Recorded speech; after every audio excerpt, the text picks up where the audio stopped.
Հայաստան-Եվրամիություն գործընկերության ռազմավարական օրակարգի ընդունումը պատասխան էր Եվրամիության հետ կապերի խորացման Հայաստանի արտահայտած հավակնություններին եւ արտացոլում էր երկկողմ հարաբերությունների աճող դինամիկան, հայտարարել է Հարավային Կովկասի հարցերով Եվրոպական միության հատուկ ներկայացուցիչ Մագդալենա Գրոնոն ԱՊԱ գործակալության հետ հարցազրույցում։ Ռազմավարական օրակարգը ներառում է ուղղությունների լայն շրջանակ, ներառյալ ժողովրդավարությունը եւ իրավունքի գերակայությունը, դատական համակարգի բարեփոխումները, մարդու իրավունքները, սոցիալ-տնտեսական զարգացումը, կապակցվածությունը, էներգետիկ անվտանգությունը, թվային փոխակերպումը, առևտրի դիվերսիֆիկացումը, ինչպես նաև անվտանգության եւ պաշտպանության ոլորտում նոր համագործակցությունը։ Ռազմավարական օրակարգը նաև ընդգրկում է Ղարաբաղից հեռացած հայերի սոցիալական եւ տնտեսական ինտեգրմանն աջակցելու կարեւորությունը Հայաստանի հասարակության մեջ, նշել է Գրոնոն։ Նրա խոսքով փաստաթուղթը կարևորում է Եվրամիության Global Gateway ծրագրի շրջանակներում ռազմավարական ներդրումները, ինչպես նաև աջակցությունը այնպիսի նախաձեռնություններին, ինչպիսին է Հայաստանի կառավարության խաղաղության խաչմերուկ նախագիծը։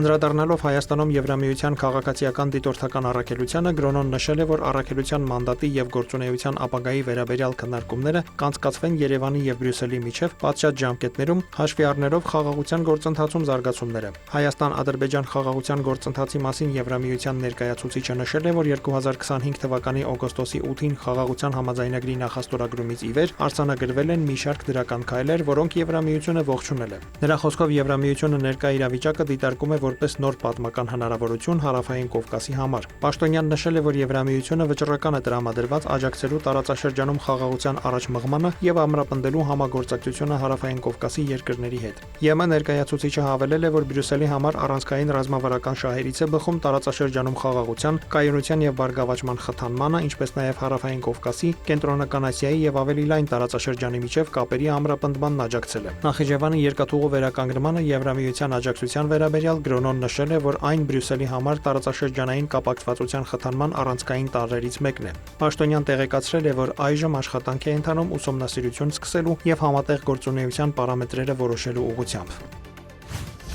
Ուկրաինայում պատերազմի մեկնարկի 4-րդ տարելիցին նվիրված ելույթի ժամանակ Ուկրաինայի նախագահ Վոլոդիմիր Զելենսկին ցույց է տվել այն թաքստոցը, որտեղ անցկացրել է պատերազմի առաջին ամիսները։ Արդեն 4 տարի է, ինչ Պուտինը փորձում է 3 օրում գրավել Կիևը, եւ դա իրականում շատ բան է ասում, թե ինչպես է Ուկրաինան պայքարում այս ողջ ընթացքում, շեշտել է նա։ Զելենսկին նշել է, որ Ուկրաինայի գոյատևումը միլիոնավոր ուկրաինացիների քաջության, տոկունության եւ ամենօրյա աշխատանքի արդյունք է։ Նրա խոսքով, չնայած անսահման ցավին եւ գիշերային ահաբեկչությանը, ուկրաինացիները թույլ չեն տվել, որ զայրույթը պատի իրենց եւ շարունակում են այն վերածել ուժի։ Նա հավելել է, որ Ռուսաստանը չի կարող հաղթել Ուկրաինային մարտադաշտում, ուստի հարձակվում է քաղաքացիական ենթակառուցվածքների վրա։ Նա շնորհակալություն է հայտնել միջազգային գործընկերներին Ուկրաինայի կողքին լինելու համար, հավելելով, որ Կիևը ձգտում է արդար երկարատև խաղաղության։ Զելենսկու խոսքով ցանկացած ապագա համաձայնագիր պետք է ապահովի իրական անվտանգության երաշխիքներ եւ ընդունվի ուկրաինացի ժողովրդի կողմից։ Միաժամանակ Financial Times-ի հետ հարցազրույցում նախագահն ասել է, որ Ուկրաինան Եվրամիությունից կոնկրետ որոշումներ է ակնկալում իր անդամակցության վերաբերյալ։ Ըստ նրա, գործընթացի հետաձգումը լրացուցիչ ռիսկեր է ստեղծում պատերազմի եւ Ռուսաստանի կողմից ճնշման ֆոնին։ Զելենսկու խոսքով Ռուսաստանի ղեկավարությունը փորձում է տարբեր քաղաքական գործիքներ օգտագործել, այդ թվում միջազգային գործընկերների հետ փոխգործակցությունը, որպիսի թույլատնի բանակցություններում Կիևի դիրքերը։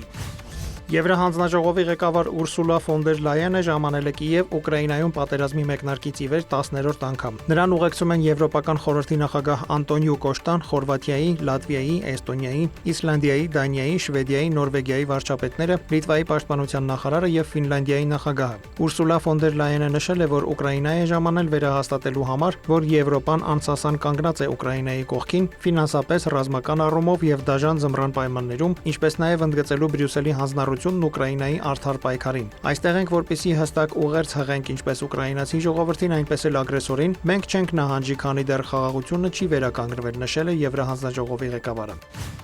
Մեծ Բրիտանիայի կառավարությունը հայտարարել է Ռուսաստանի դեմ նոր պատժամիջոցների սահմանման մասին, որը վերաբերում է մոտ 300 սուբյեկտի։ Նշվում է, որ որպես ռուսական ապատեղեկատվության տարածման մասնակից պատժամիջոցների տակ են հայտնվել նաև վրացական ԻՄԵԴ-ի եւ Post հեռուստաալիքները։ Պաշտոնական հայտարարության համաձայն վերոնշյալ հեռուստաընկերությունները պարբերաբար հեռարձակում են սյուժեներ, որոնցում տեղ են գտնում ռուսական թեզեր։ Պատժամիջոցները ենթադրում են ակտիվների սառեցում, հավատարմագրային կառավարման հետ կապված ծառայությունների մատուցման սահմանափակումներ։ Դավիթ Մուրադյան, լուրեր։